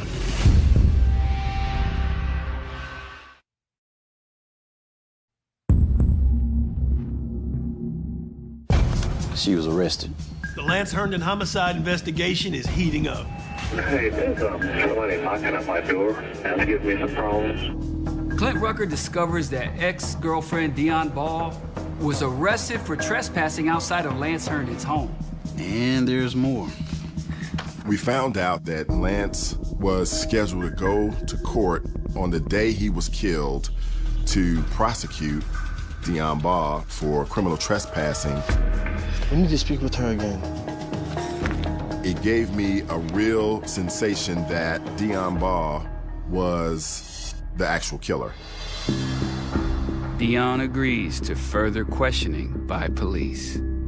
I already told you, I had nothing to do with Lance's death. She claims that she would never do anything like that she's not that kind of person, and that she's not a violent person. There is something I didn't mention before. She drops a bombshell on him. She indicated she last saw Lance on the night before he was killed, when he came to her home and brought her his laptop computer. He gave you his laptop? Yes. That's the only item that they can tell was missing from the residence of value. The police were highly suspicious of that. I needed it for schoolwork and asked Lance to bring me his portable one. Did he give you a computer case with it? No. Lance would have never given her this computer in that manner.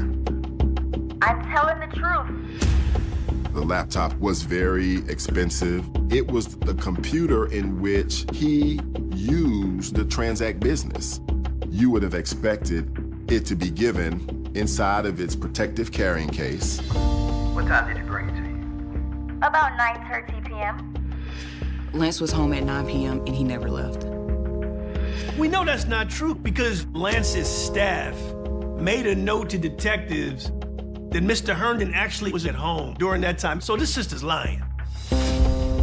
We have people that swear he was at his house until 10:30. I don't know what to tell you. He came over, gave me the computer, then he left. Is she arrestable at this point? Absolutely. But can Clint guarantee a conviction? Not yet. While the internal feeling was that she was the person responsible, there was also this sense of there being like one thing missing. that would conclusively allow us to be able to convict her beyond a reasonable doubt. Knowing Clint, he wasn't going to just charge somebody until he had enough to put the case over the top. He had no eyewitnesses and no definitive scientific evidence linking Dion Ball to this murder. His evidence was all purely circumstantial. So we had to pump the brakes on this, regroup, and see what happened. Nearly a year and a half passed with no new leads. I mean, this case was ice cold, but Clint refused to give up. One of the critical components of homicide investigation is watching paint dry. You gotta check into your patients and then pull out a folding chair. Because sometimes you just gotta let the evidence come to you. It was extremely frustrating that I couldn't charge her with murder. It left me feeling as though I had failed Lance Herndon and his family. Hello.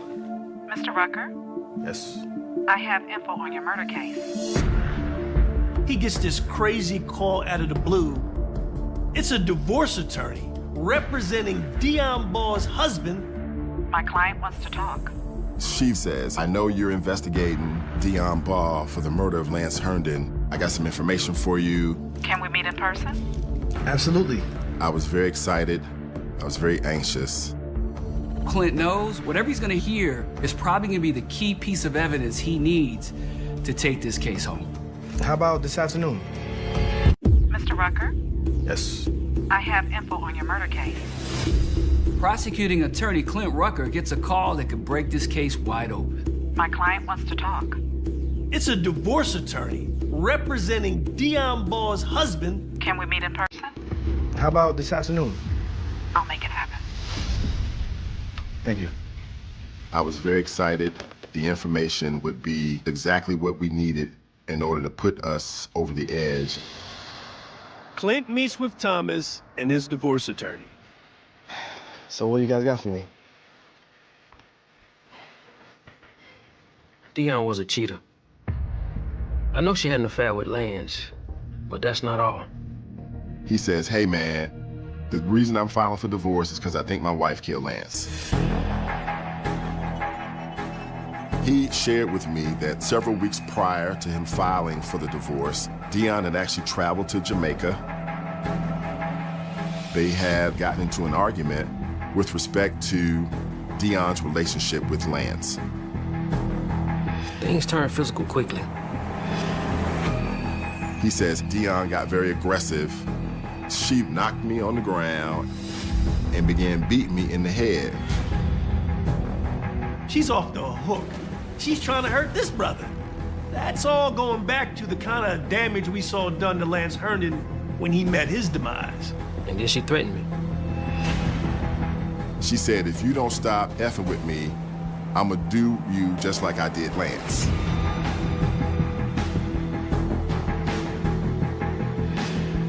His statement was tantamount to a confession. You did the right thing. It became clear to me that Dion Ball was our killer. Clint devises a plan to take Dion down, which includes secretly attending her divorce proceeding. I very casually walked into the back of the courtroom. I was dressed very casually, like a spectator might be. Clint knows Dion Ball has to testify under oath. You gotta raise your hand in civil court just like you do in criminal court. Do you swear to tell the truth? I do. The great thing about a divorce proceeding, it's on the record. Clint now gets to hear from the horse's mouth. I would like to discuss your relationship with Lance Herndon. Her husband, Thomas, was alleging that there was an adulterous relationship. Dion Ball was denying it. There was nothing physical going on. Everybody and his mama knows that she had that kind of relationship with this brother. We were just friends. She said we never had a sexual relationship. I don't know what my husband is talking about, which is totally inconsistent with what she told the police. He was a mentor to me. Dion's revisionist history doesn't stop there. Is it true that he gave you his laptop computer? Yes. And another important thing that Dionne Ball testified to is that she actually went to Lance Herndon's home on the night that he was murdered and actually picked up the laptop computer. What time were you at his house? Between 9 and 10:30. This was completely inconsistent and total opposite of what she said previously to law enforcement. He came over, gave me the computer, then he left. Dionne Ball, now, probably forgetting the lie she told Roswell police, has now placed herself at the crime scene the night Lance Herndon was killed. This is exactly what Clint Rucker needed. Clint believes he finally has enough to move the case forward. And he's going to use Dionne's own words against her. The things that she said under oath during the divorce case can absolutely be used in my murder trial. While Clint was planning his next move, he received some incredible news from the crime lab. DNA testing from the crime scene was finally completed. Dionne Ball's DNA was found under Lance Herndon's fingernails. And a hair recovered on Lance's body also belonged to her. Clint felt like he could now scientifically tie Dionne to the crime scene. The DNA evidence, coupled with Dionne's actual statements in divorce court, gave Clint what he needed to finally make an arrest. And in January 1998, nearly a year and a half after Lance's murder, Dionne Ball was taken into custody. Her arrest was just the beginning to the long road to justice. It took another 3 years, but in 2001, the case finally went to trial. Good afternoon. I'm going to take a little time to explain to you why, without any doubt, the killer sits in this courtroom. Clint didn't enter this trial with a clear-cut home run. The DNA could be explained that it's consensual. Of course, there's going to be transfer of hair. I was nervous. I'm fighting not only for Lance, but for all his family members and friends who loved him dearly. This was going to be one of the most talked about murder trials in the history of Fulton County. And she is right here. What time were you at his house? Between 9 and 10:30. Over a year after the murder of Lance Herndon, Fulton County prosecutor Clint Rucker files charges against the ex-girlfriend of this victim, Dionne Ball. The case is highly circumstantial, but Clint makes a decision to go to trial with the information and the evidence that he has. I have been given the responsibility of presenting to you the case of the state versus Mrs. Dionne Andrea Ball. Over the next 2 weeks, Clint lays out the prosecution's explosive case against Dionne. According to Clint, it began when the couple's relationship soured. Lance was using this criminal trespassing court case as a way to permanently cut ties with Dionne Ball. When that happens, you can only imagine her rage. That's the lifestyle she wanted to have. A married sister, her side piece is cutting her off and she's losing her mind. According to Clint's theory, Dionne wasn't giving up on the relationship. On the night that Lance was killed, Dionne Ball arrived at his home in Roswell sometime after midnight. Dionne would have been seeking assurances from Lance that he was not going to prosecute her. He was not the kind of person who was confrontational. Lance would have assured her that he had no intention of going to court. And I think that they would have engaged in sexual relations at that time. I believe all of this would have occurred in between midnight and 4 a.m. After having sex, I believe that Lance fell asleep. The theory of the prosecution is, at some point, Dionne Ball went to that laptop. Dionne would have wanted to confirm what Lance had told her. She would have checked his calendar, and found that he planned to attend court and actually prosecute her. This would have driven her into a rage. She concluded that the only way she could prevent this from happening to her and destroying her life potentially is to take his life. She looked around the room and saw this crescent wrench and decided that she was going to beat him to death. And I believe that she would have straddled his body. Clint doesn't just tell the jury what happened next. He shows them.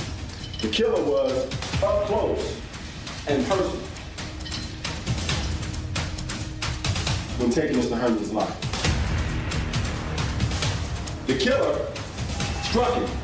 He was struck again and again and again and again and again and again and again and again until she beat the life out of him.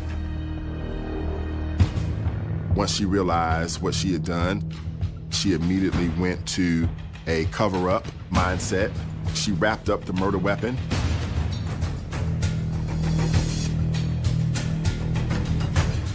And she took the laptop computer because it indicated he intended to go to court. The prosecutor, she was just taking away the evidence that pointed in her direction. You will finally bring his killer to justice.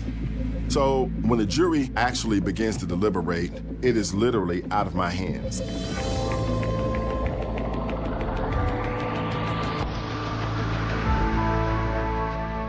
On April 17, 2001, the jury reaches a verdict. Deon Ball is guilty of murdering Lance Herndon and sentenced to life.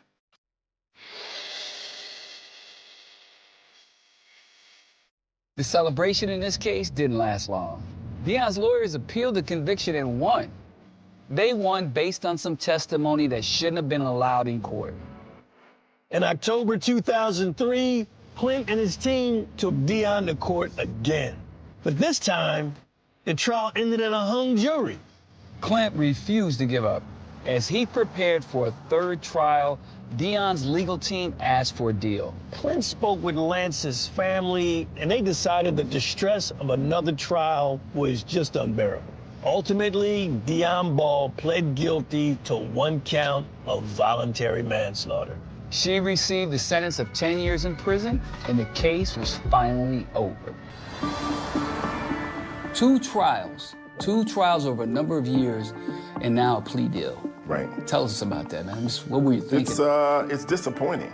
I think it left the family with a huge hole in their hearts about the way our system works and the way that justice ultimately got meted out. It was a travesty of justice for the family of Lance Herndon. Deon Ball was a crafty, well-versed, manipulative woman. In my opinion, she played the system, and she won. The thing that really enrages me is that even after she went away on the plea deal, she had the gall to write me a letter, still professing her innocence. That's straight narcissism. Yeah. Sociopathic behavior. Exactly. Exactly. So, as we sit here today, Deon Ball is a free woman.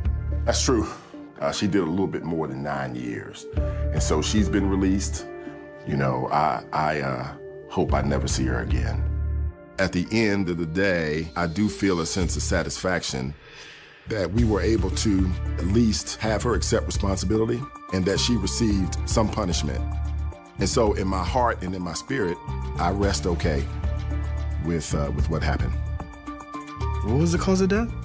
Blunt force trauma. Clint, with his patience, his professionalism, and his street acumen, he really worked this case like a cop. Who's the woman? Working on it. He put together a masterclass for law enforcement and prosecution. It's a testament to the profession. You did the right thing. Ultimately, I feel good about being able to put the puzzle together. We're all retired now, but the fact that we're still talking about this and the great work you did, it's just an honor to have known you my entire career and to sit across the table from you even today. That's who Clint Rucker is, my man. All right. Good to see you. Good to see you, man. And honestly, if it wasn't Clint Rucker on this case, Deion Ball would have walked scot-free.